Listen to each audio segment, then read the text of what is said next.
যদি বাসায় এত সুন্দর পারফেক্ট মালাই চপ তৈরি করা যায় তাহলে বাইরে থেকে কেনই বা কিনে খাবো। আজ পর্যন্ত আমার এই মালাই চপ যারাই খেয়েছে তারা অনেক বেশি প্রশংসা করেছে। আর যেদিন থেকে আমি মালাই চপটা বানানো শুরু করেছি সেদিন থেকে আমাদের আর বাইরে থেকে মালাই চপ কিনে খাওয়া হয়নি, বাসায় আমি সবসময় তৈরি করে থাকি। তো তাই ভাবলাম আপনাদের সাথে এই রেসিপিটা শেয়ার করি। তো এখানে আমি খুবই অল্প কিছু উপকরণ নিয়েছি। লাগবে আমার দুধ, ডিম, বেকিং পাউডার আর ঘি। প্রথমে আমি 1 কাপ পরিমাণ দুধ নিয়েছি। আধা চা চামচ বেকিং পাউডার দিয়ে দিলাম। বেকিং পাউডার আর গুঁড়ো দুধটা ভালোভাবে মিশিয়ে নিব। গুঁড়া দুধ আর বেকিং পাউডার ভালোভাবে মেশানো হয়ে গেলে এর মধ্যে আমি 1 টেবিল চামচ ঘি দিয়ে দিলাম। ঘি আর দুধটা আমি এখন একটু ভালোভাবে মিশিয়ে নিব। আর এখানে অবশ্যই ঘিটা দেওয়ার চেষ্টা করবেন, তাহলে এই মিষ্টিটা খেতে আর বেশি মজার হয়ে থাকে। চাইলে আপনারা এটা তেল দিয়েও করতে পারবেন। ডিমটা ভালোভাবে ফেটিয়ে নেব। আর ডিমটা ফাটানো হয়ে গেলে এটা আমি গুঁড়া দুধের সাথে মিশিয়ে নিব। আর প্রথমে আমি অল্প অল্প করে মিশিয়ে নিয়েছি। তো ডিমটা আমার পুরোটাই লেগেছে এই ডোটা তৈরি করতে, কারণ আমি এখানে একটি স্টিকি ডো তৈরি করে নিব। ডিমের সাইজ অনুযায়ী কম বেশি লাগতে পারে। তো এখানে আমি একটা বড় সাইজের ডিম নিয়েছিলাম, তো আমার পুরোটা ডিমই লেগেছে। এখন আমি এটা ভালোভাবে মিশিয়ে নিব। মিষ্টি তৈরির জন্য আমাদের এরকম আঠালো একটা দই লাগবে। আর এটা এখন বেশি নরম মনে হলেও কিছুক্ষণ রেস্টে রেখে দিলে দেখবেন অনেকটাই শক্ত হয়ে আসবে। ডোটা 5 মিনিটের জন্য আমি রেস্টে রেখে দিব। তো 5 মিনিট পর দেখতেই পাচ্ছেন ডোটা আগের থেকে অনেকটাই শক্ত হয়ে গেছে। ডোটা দিয়ে এখন আমি মিষ্টি তৈরি করে নেব। এই জন্য প্রথমে আমি হাতে কিছুটা ঘি মেখে নিচ্ছি। তো হাতে আমি ঘি মেখে অল্প অল্প করে ডো নিয়ে আমি লম্বাটে শেপ করে মিষ্টি বানিয়ে নেব। চাইলে গোল শেপেও এটা বানিয়ে নিতে পারবেন। তো আমি এখানে লম্বা শেপে বানিয়ে নিচ্ছি। আর মিষ্টিটা অবশ্যই অনেক মসৃণ করে বানাতে হবে, যেন কোনো ফাটা দাগ না থাকে। যদি ফাটা দাগ থাকে সেক্ষেত্রে মিষ্টিটা ভেঙে যাওয়ার চান্সেস থাকে। এইভাবে আমি সবগুলো মিষ্টি বানিয়ে নিব।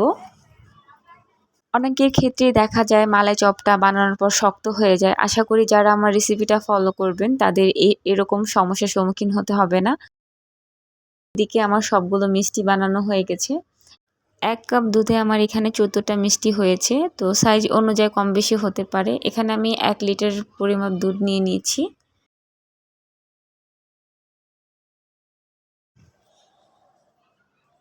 চিনি দিয়ে দিলাম 1/3 কাপ। পরবর্তীতে আমি আরও কিছুটা চিনি অ্যাড করেছিলাম। আমার টোটাল চিনি লেগেছে হাফ কাপের মতো। চিনিটা দিয়ে ভালোভাবে মিশিয়ে দুধটা ফুটে ওঠা পর্যন্ত অপেক্ষা করব। দুধটা ফুটে উঠলে এর মধ্যে মিষ্টিগুলো আমি দিয়ে দিব।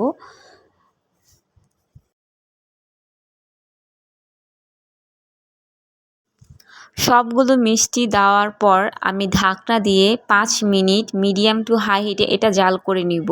আর এই 5 মিনিটের মধ্যে আমি আর ঢাকনা খুলব না। আর এটা অবশ্যই খেয়াল রাখতে হবে, সেক্ষেত্রে ঢাকনা খুললে মিষ্টিগুলো শক্ত হয়ে যাওয়ার চান্সেস থাকে। আর যদি এরকম বলক চলে আসে সেক্ষেত্রে এটা ধরে একটু দুলিয়ে নিলেই হবে। যতবার বলক আসবে এভাবে একটু দুলিয়ে নেবেন।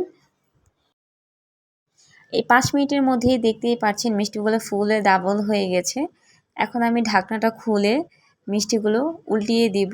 আর এখন অবশ্যই এই কাজটা অনেক সাবধানতার সাথে করতে হবে, কারণ এই ক্ষেত্রে মিষ্টিগুলো অনেক বেশি নরম থাকে আর ভেঙে যাওয়ার চান্সেসটা অনেক বেশি থাকে। তো আমরা খুবই আলতোভাবে মিষ্টিগুলো উল্টিয়ে দিব।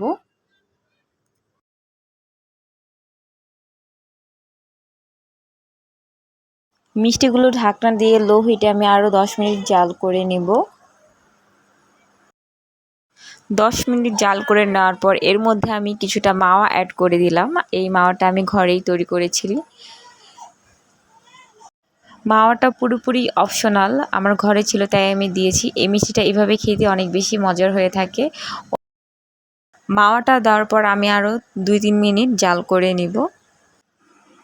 2 মিনিট পর আমি চুলাটা অফ করে দিয়েছি। এখন আমি এই মিষ্টিটা ঠান্ডা করে নেব। পুরোপুরি ঠান্ডা হওয়ার পর মিষ্টিটা আমি পুরোপুরি ঠান্ডা করে নিয়েছি। এখন এটা আমি আধা ঘন্টার জন্য ফ্রিজে রেখে দিব। আর এই মিষ্টিটা ফ্রিজে রেখে খেতে বেশি ভালো লাগে। বাসায় একবার হলেও রেসিপিটা ট্রাই করে দেখবেন। আশা করি ছোট বড় সকলে অনেক বেশি পছন্দ করবে। যদি রেসিপিটা ভালো লেগে থাকে অবশ্যই লাইক, কমেন্ট এবং শেয়ার করতে ভুলবেন না।